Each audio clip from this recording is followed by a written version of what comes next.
Según San Juan capítulo 14, versículo 1 dice: no se turbe vuestro corazón. ¿Creéis en Dios? Creed también en mí. Cierren sus ojos, vamos a orar. Maravilloso Dios, gracias. Gracias, Rey eterno, santo, eres digno de toda la gloria. No hay nadie como tú, Señor. Mi alma te alaba, te adora, te exalta, Padre. Gracias, Señor, porque hasta aquí tú nos has permitido llegar, Señor. Hemos llegado, mi Dios, hasta este momento por tu grande misericordia, Señor, por tu fidelidad, Padre, porque tú nos has sostenido, nos has guardado, mi Dios. Venimos agradecidos delante de ti, Señor, y te suplicamos, Padre, que alumbres nuestro entendimiento, Señor, que podamos comprender tu palabra, poderoso Dios, que podamos asimilarla, Padre, y que tu gracia sea para con nosotros, que tu Espíritu Santo obre en cada vida, en la mente, en el corazón, en el entendimiento, en el raciocinio humano, Padre, que tu Espíritu Santo se abra brecha, mi Dios, de modo que tu palabra haya cabida, Padre, que los corazones, Señor, sean confortados, edificados, Padre, que sean liberados con tu gracia, mi Dios, que tu Espíritu Santo sea el que tome control en esta hora, poderoso Dios. Gracias, Rey eterno, por tu fidelidad. Toma control de las potestades de los aires, Señor. Reprende al devorador en esta hora, Padre. Que haya libertad, que haya un fluir de tu gracia y de tu misericordia, Señor, a través de tu palabra, Padre.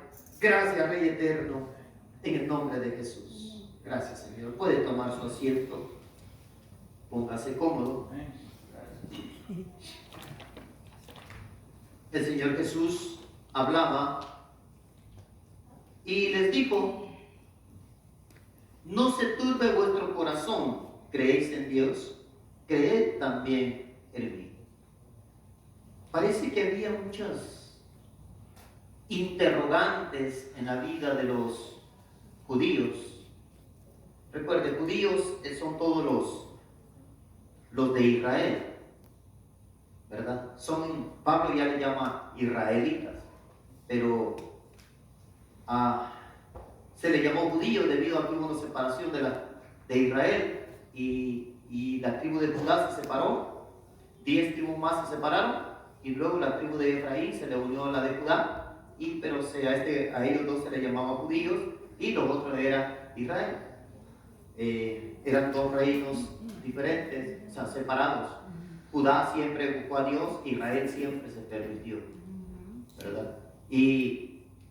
Así que cuando oiga decir la palabra judío, se refiere a todos los de Israel. Así que a ellos les estaba enseñando Jesús. Recuerde, ayer aprendíamos que Jesús vino a los suyos. Por eso le habla a los suyos, a Israel.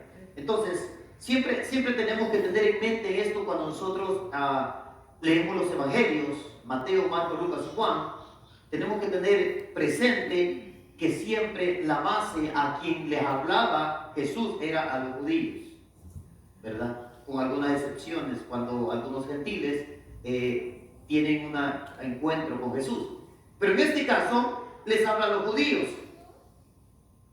No se turbe vuestro corazón, creéis en Dios, creed también en mí. Jesús miró algo en el corazón de ellos y miró cierta preocupación. Turbación es preocupación. Miró cierta preocupación en ellos y les dijo: hey, no se preocupen. No se preocupen, les dijo en su corazón. Si ustedes tienen al Dios verdadero, si han creído en Dios, pues crean también en mí. Y quizá en algunos había dudas de que Jesús viniera de parte de Dios. Y Jesús entendió eso y por eso les dice: hey, no se preocupen en el corazón. Crean en Dios. Si creen en Dios, crean también en mí. Ahora, lo que comienza a partir del versículo 2, ahí, hermanos, allí también eso va para nosotros. Recuerden, cuando dice no se preocupe, no se turbe el corazón, se lo está diciendo explícitamente, claramente, específicamente a las personas que estaban frente a él. Así que sabemos que nosotros no tenemos que tener preocupaciones, ¿verdad? Pero el versículo 1, específicamente, el versículo 1 le está hablando a ese grupo que estaba frente a él en ese momento. Pero cuando empezamos en el versículo 2, allí entran todos los demás, o entramos todos los demás. Así que en el versículo 2 al 4 dice: en la casa de mi padre muchas moradas hay. Si así no fuera, yo lo hubiera dicho. Voy pues a preparar lugar para vosotros. Así que aquí Jesús les da revelaciones, les da información de lo que hay allá en el cielo. Esta escritura, hermano, no es solamente para que usted la lea, oh sí, en la casa de su padre hay mucha morada. No, es para que entienda que allá hay lugares de habitación. Y lo dijo Jesús. Esto no es, hermano, una revelación que se lo dio a un apóstol, a un profeta. Jesús mismo está diciendo: hey, ¿por qué se preocupan ustedes? Les dice. ¿Por qué se preocupan? Seguramente estaban preocupados, hermano, por la situación política que estaba moviendo en Israel. Porque eran dominados por los romanos. Por eso muchos creyeron en Jesús, porque pensaban que era el libertador. Recuerde que ellos tenían la base de que Moisés había sido el libertador. Después había seguido Josué. Y después tuvieron los reyes porque ellos los pidieron. Pero después hubo 400 años de silencio entre el último libro del Antiguo Testamento y el primero, que es Mateo. Hay 400 años de silencio en el cual Dios no se manifestaba y Dios no les hablaba. Pero ellos esperaban la promesa de que vendría un libertador. Y entonces ellos esperaban que Jesús fuera ese, pero ellos no esperaban un libertador del pecado, de la desobediencia. Ellos esperaban un libertador del dominio de los romanos sobre ellos. Recuerden, la cruz no era un castigo judío. A nadie, los judíos nunca crucificaban a nadie. Eso lo hacían los romanos, era un castigo pagano. Jesús no fue ni el primero que crucificaron, ni fue el último tampoco. ¿Por qué? Porque esa era la pena máxima. A un ser despreciable, insoportable, que no merecía vivir, entonces lo ponían en la cruz. Para que se dé cuenta hasta dónde se rebajó Jesús. Así que era la pena máxima. Era una muerte cruel. La persona trataba de respirar y se asfixiaba ahí en la cruz. Y moría lentamente. Ellos esperaban que Jesús fuera ese libertador para que lo libertara del dominio romano. Entonces, esa era la preocupación de ellos. Lo que se movía, como el ejército romano caminaba por las calles de Jerusalén e imponía sus leyes. Y parece que había preocupación entre los judíos, y les digo: hey, no se preocupen. Si creen en Dios, crean también en mí. Ese crean en mí está diciéndole: crean lo que yo les voy a decir. Y entonces, a continuación, llega el versículo 2 y les empieza a decir: mire, como que Jesús le está diciendo: hey, ¿por qué se preocupan de la condición política de lo que se está moviendo aquí en Jerusalén, en Israel? ¿Por qué se preocupan de las cosas materiales y de lo que se está moviendo en el mundo? Si en la casa de mi padre yo allá tengo también habitaciones, allá tengo lugares donde vivir. Y si no fuera así, yo también ya se los hubiera informado, ya les hubiera dicho que allá no hay nada. Pero les estoy diciendo que en la casa de mi padre sí hay moradas. Hay habitaciones, hay cuartos separados. Voy pues a preparar lugar para ustedes, les dice. Ahora, hasta aquí, hermano, Jesús le estaba diciendo, ¿sabe qué? Es necesario que yo muera y que me vaya. ¿Por qué? Porque cuando yo me vaya, me voy a ir a prepararle un lugar. O sea, le estaba garantizando que ellos estarían allá. El creyente tiene que sentir esa garantía de parte de Dios. El apóstol Pablo lo dice de esta manera, dice que el Espíritu, dice, son las arras de la promesa. Las arras era la garantía que el novio daba cuando se iba a casar. Daba las arras, o sea, la garantía de que el padre no iba a perder nada. O sea, los que se iban a casar, los novios, siempre tenían que poner algo. ¿Por qué? Porque tenían que pagar el hecho de que el padre iba a perder una hija. Y pagaban ese precio dando una dote. Así es.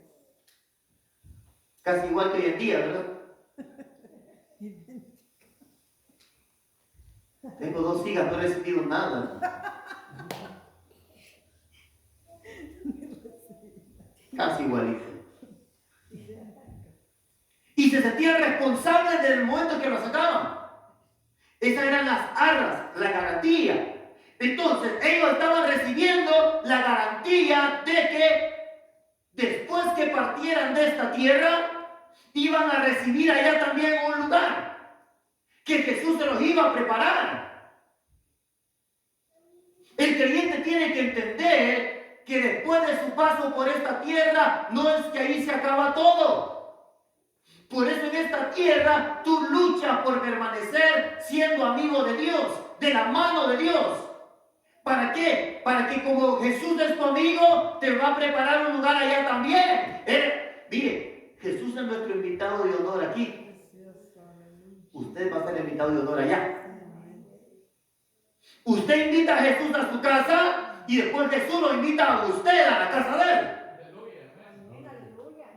Jesús viene de manera temporal a su casa y después Él lo invita a usted de manera eterna. Aleluya. ¿Para qué lugar? Y eso es lo que estaba tratando que entendieran los judíos, los de Israel. En la casa de mi padre hay muchas moradas. Voy pues a prepararles un lugar. Allá están, pero yo las tengo que preparar. Las tengo que adornar, las tengo que poner hermosas para cuando ustedes lleguen a aquel lugar, que ustedes no se arrepientan de haber ido allá. Versículo 3. Si me fuere y os preparara el lugar, vendré otra vez. Prometió, dio garantía de que iría a preparar el lugar.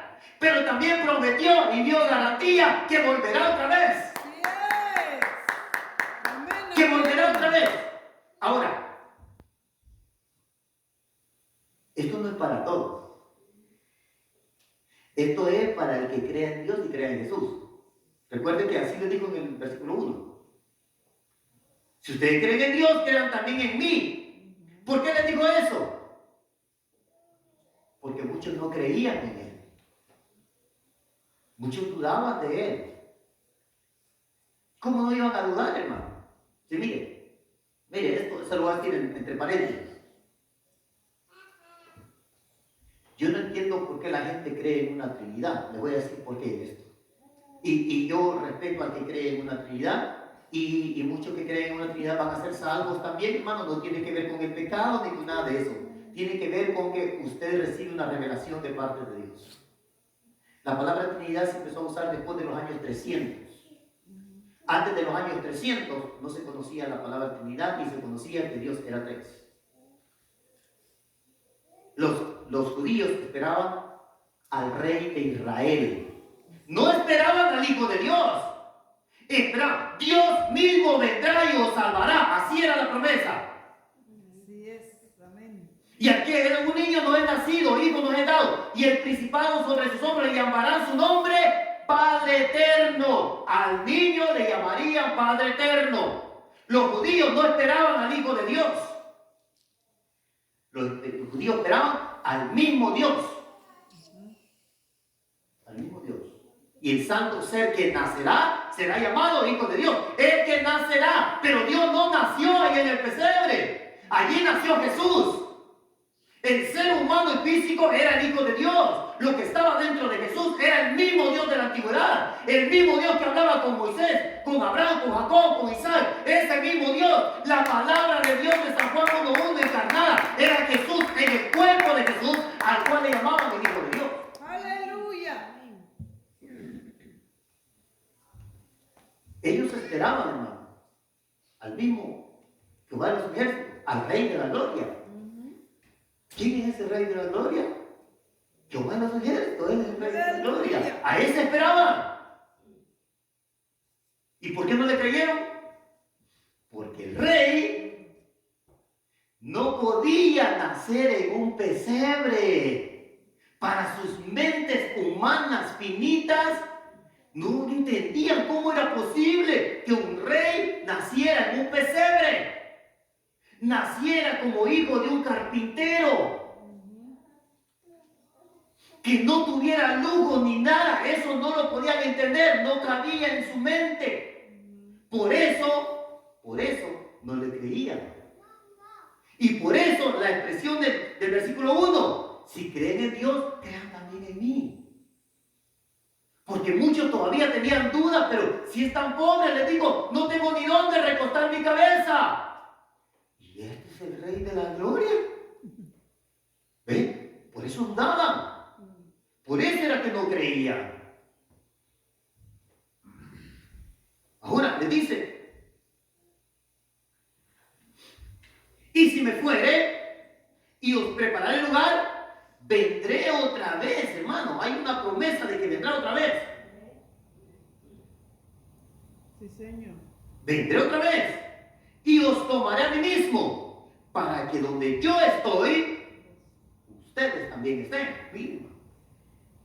Hay una promesa de parte de Dios para todo el creyente de que no termina todo cuando usted tiene que partir de esta tierra. Allí no se acaba todo, hermano. Allí apenas empieza. Ahí no termina todo. Hermano, no existe el limbo, no existe el purgatorio. Estas son mentiras de la religión. Hay una vida eterna después. Y a nadie le van a purgar sus pecados después de muerto. Está establecido para los hombres que mueran una sola vez. Y después de eso viene el juicio. La gente no se presenta al purgatorio, se presenta al juicio. Y en el juicio van a decidir sobre lo que usted hizo en esta tierra. Se acercó a Dios, se apartó de Dios. Aceptó a Jesús o lo negó, o lo rechazó. Sobre eso, sobre el libro de la ley, mira, hermano, yo veo algo maravilloso en esto, de que yo me voy a presentar a juicio, pero antes de ir a juicio, ya me dijeron sobre qué leyes voy a ser juzgado. Entonces tengo la oportunidad de obedecer estas leyes. ¿Para qué? Para cuando llegue allá frente al juicio, voy a la segura. ¿Sabe, hermano? Algo maravilloso que yo veo en Dios. Siempre que Dios mandó castigo, siempre mandó una advertencia. Siempre. Véanlo a través de la Biblia. Véanlo a través de la Biblia. Siempre. ¿Por qué? ¿Por qué Nínive se salvó de ser destruida? Porque antes Dios mandó a Jonás, que no quería ir, y que Dios lo hizo que fuera. Dios lo forzó que fuera, porque si no, Dios era el que quedaba mal. El nombre de Dios era el que era mal. Entonces por eso hizo que Jonás fuera, y cuando Nínive se dio cuenta, a Nínive no le dijeron: hey Nínive, si te arrepientes, te perdono. No. Le dijeron: Nínive será destruida. Esa era la sentencia. Y tras la advertencia dijeron: hey, todos en ayuno, todos, adultos, jóvenes, adolescentes, niños, hasta los animales, todos van a ayunar. Por si acaso ver si podemos tocar el corazón de Dios. Miren, ni siquiera era nada seguro lo que estaban haciendo. Y usted y yo que tenemos todo seguro, no queremos hacer nada, hermano. Fíjense cómo somos. No queremos hacer nada para mantenernos cerca de Dios. Pero Dios siempre mandó advertencia. Siempre mandó advertencia. Así que les dice, donde yo estoy, ustedes también estén. Ahora, recuerden una vez más, estamos leyendo esto sobre la base que esto se lo estaba enseñando a los judíos. Y le voy a hacer una pregunta que usted no se hace, pero que debería hacérsela. Si es a los judíos, entonces ¿por qué yo puedo alcanzar eso? Lo único que necesita es leer su Biblia. Dios tiene claro todo tiene claro en la Biblia. Lo que pasa es que el creyente no la lee. Vamos a leer una escritura nada más. Manténgase ahí en San Juan porque vamos a regresar ahí. ¿Ok? Lea Gálatas capítulo 3, versículo 29. Y regresamos nuevamente a San Juan. Solamente para que entienda por qué es que para nosotros también es esa promesa. Gálatas, capítulo 3, y vayan al versículo 29. Dice, y si vosotros sois de Cristo, ciertamente linaje de Abraham sois, y herederos según la promesa. Entonces, aunque se lo haya dicho a los judíos, que eran de la descendencia de Abraham, y que a Abraham se le dio la promesa, por nosotros tener a Cristo o ser de Cristo, también para nosotros es la promesa. Las promesas hechas a los judíos también son para nosotros.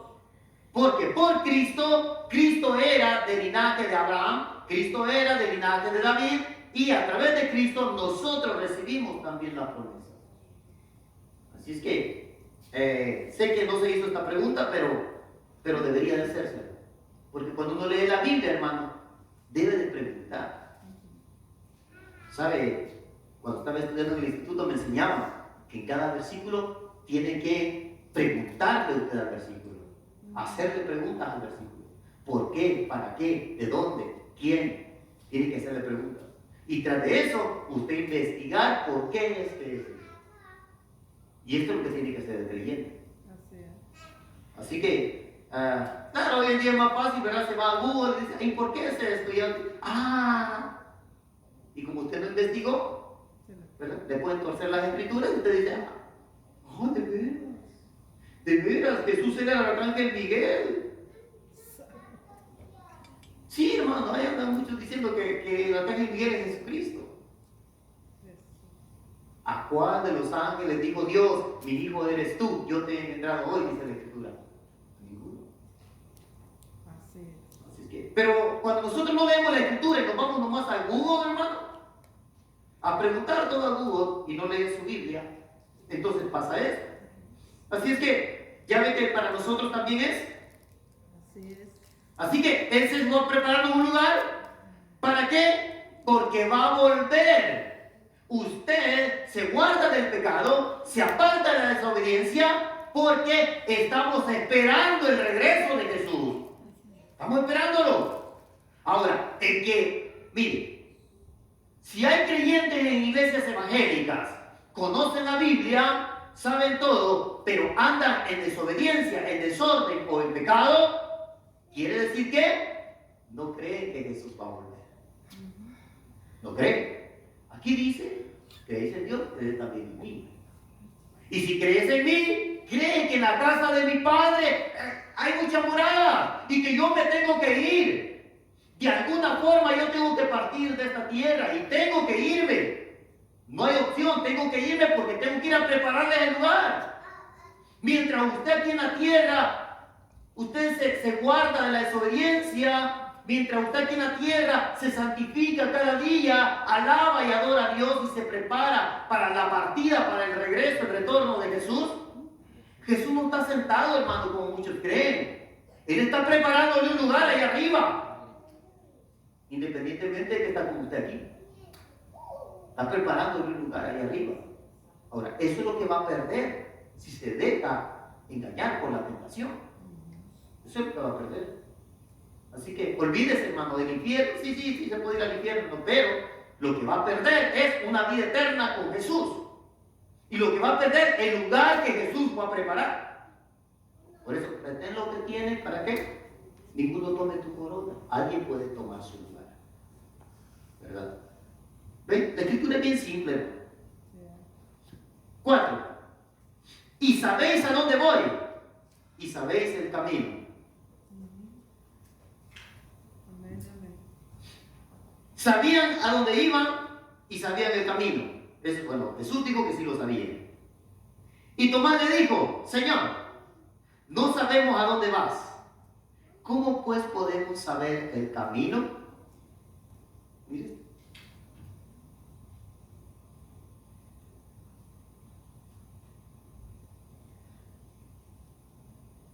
No sabemos a dónde vas.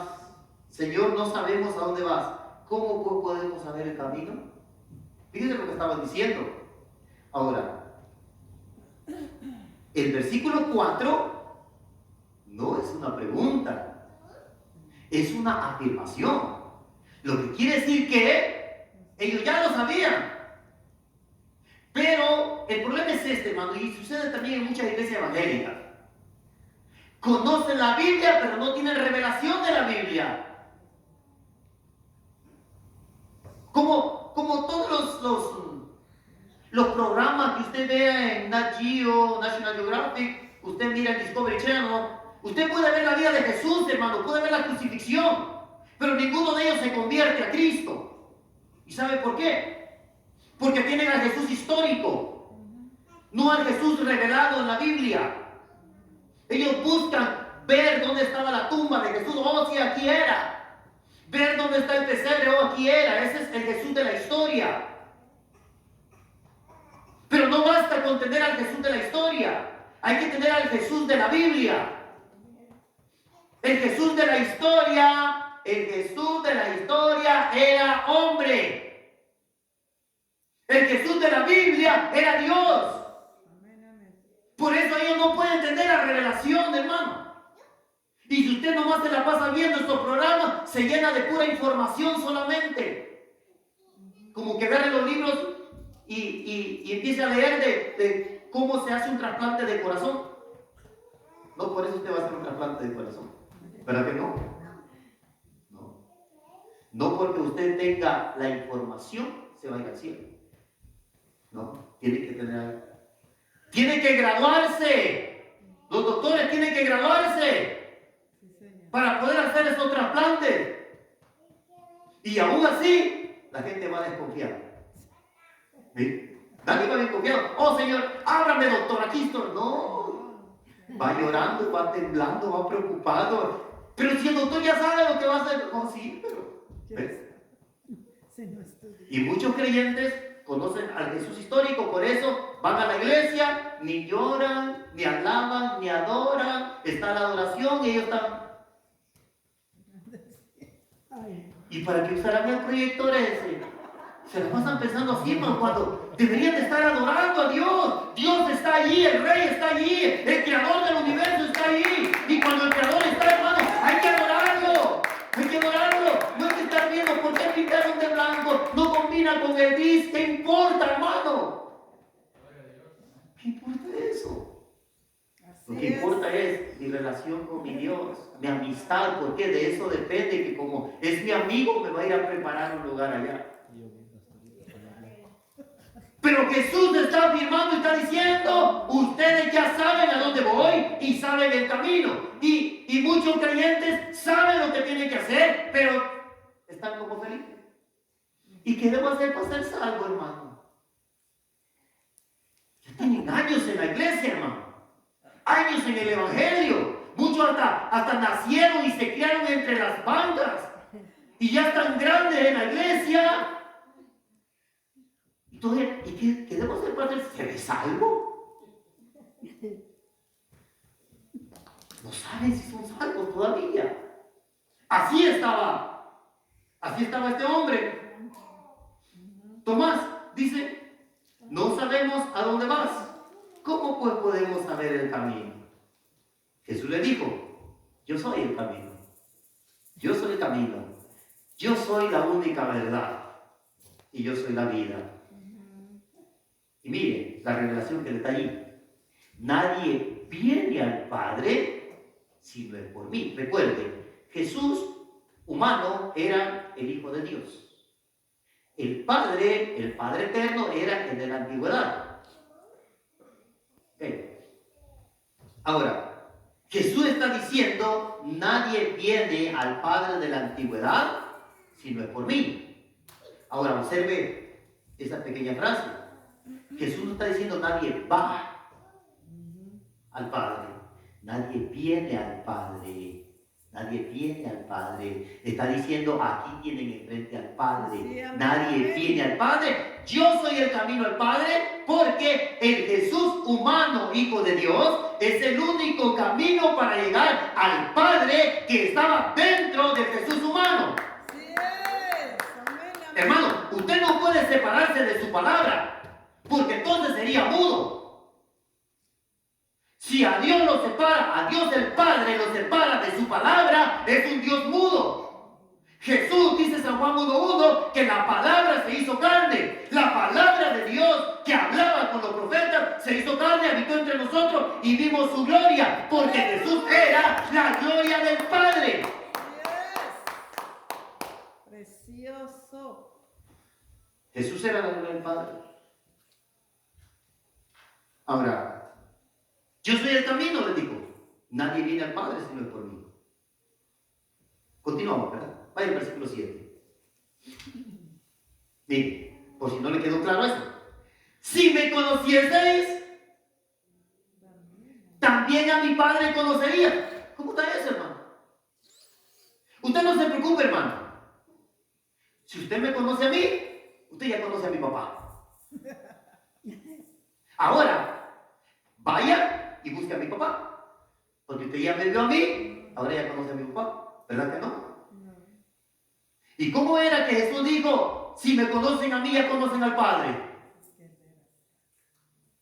Le digo, cuando no se entiende que Jesús era solamente, el Jesús era la palabra de Dios hecha carne. Y hermano, esto es bíblico, no me lo estoy sacando la manga, no es inventado. San Juan 1:1 dice, aquella palabra se hizo carne y habitó entre nosotros, porque habitó en el cuerpo de Jesús. Así es.